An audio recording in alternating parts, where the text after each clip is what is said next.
আছুৰ কেন্দ্ৰীয় সভাপতি উৎপল শৰ্মা ডাঙৰীয়া নিজৰ প্ৰতিক্ৰিয়া ব্যক্ত কৰি সকীয়াই দিছে ABMSUৰ নেতা সংখ্যালঘু নেতা মাইনুদ্দিন আলীক।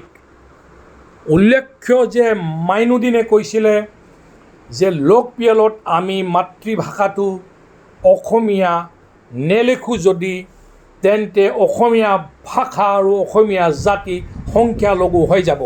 তাৰ প্ৰত্যুত্তৰ দি উৎপল শৰ্মাই কৈছে এই ব্লেকমেইলিং অসমীয়া জাতিক বহু বছৰ ধৰি কৰি অহা হৈছে।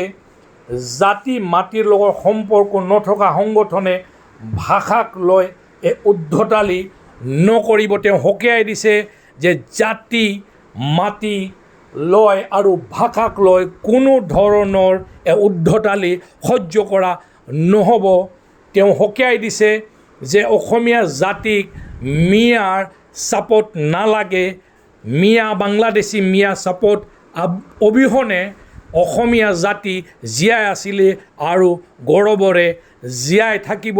ভাষা কলা কৃষ্টি সংস্কৃতি অসমীয়া জাতিৰ জীয়াই আছে আৰু জীয়াই থাকিব।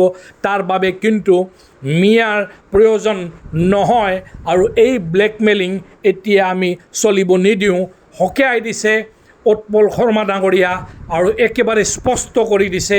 তাৰপিছত খবৰ পোৱা মতে ABMSUৰ সভাপতি টাইছন হুছেইনে মাইনুদ্দিনক নিলম্বন কৰি দিছে সংগঠনৰ পৰা।